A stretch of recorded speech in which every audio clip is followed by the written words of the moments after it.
Mansa Musa. Look, I haven't done a lot of uh, study into this particular topic, but the thing that made me do it is because people try to tell you that first they say, hey, they'll argue with you from the Christopher Columbus 1492 standpoint about melanated black Indians, whatever, being here in the Americas. They say if you can't find some people recorded till 1492, then nobody existed here that was black skinned or whatever, and so on and so forth.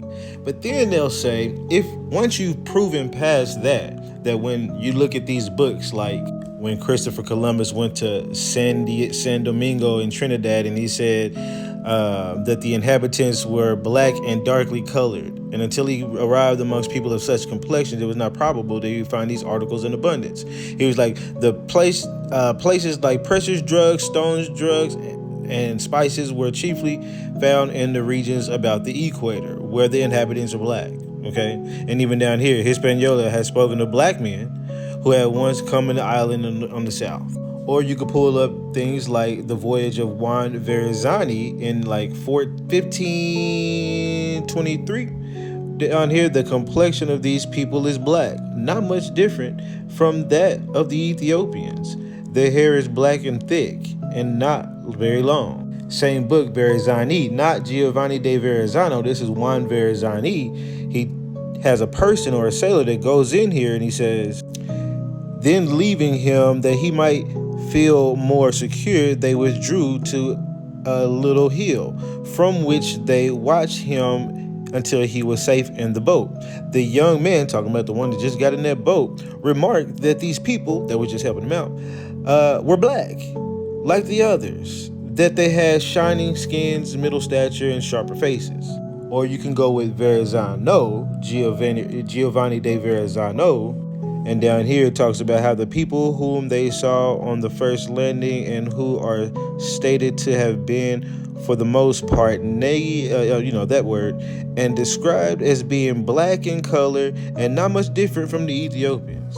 And Verrazzano was up in Florida, all through New Brunswick, even came up into the New York area, if all of their stories are true. But then people will start. So once you've pushed past their 1492, the next thing they start saying is, well, Mansa Musa, nigga. You know what I'm saying? Mansa Musa. Everybody knows Mansa Musa had all this. And I started thinking, like, what kind of documentation do we even have on this Mansa Musa? Everybody just keeps talking about him. It looks like it's more of an oral tradition that kind of was carried over, but it may not have been completely oral, because when I looked it up, a book talks about how he was in the 14th century. He was unalived in 1337. So you mean to tell me 1492, and basically you want to say the 1300s is when you want to say then when he started bringing people over here when the Americas was populated. But that's not correct either, because if the first people that Verrazzano and them saw, and even Christopher Columbus, if they actually explained to people to be like this when they got there, this was the indigenous people when they got there, okay? And if these were the indigenous people, we know they built tons of structures and have been here many, many years before these people showed up on the shores. So that means, giving credit to Mansa Musa for people who built tons of structures. This is just in Central America, in the Mexico region. And people who even played basketball, you know what I'm saying, had round rubber balls.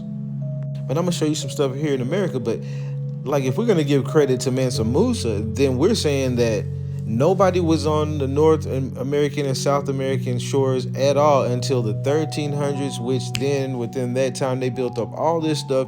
It all got covered up by shrubbery as well, to where it was buried and everything, kind of like what that is before they unearthed it.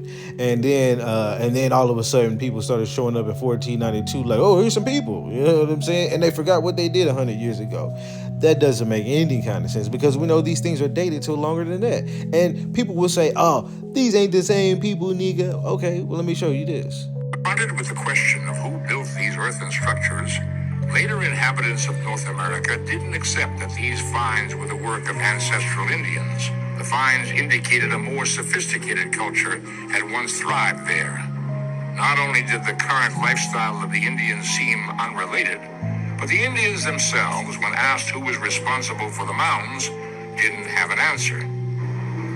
anxious for a solution, Americans at the time came up with other explanations. The earliest interpretations of the people who built the mounds was that they couldn't have been Native Americans.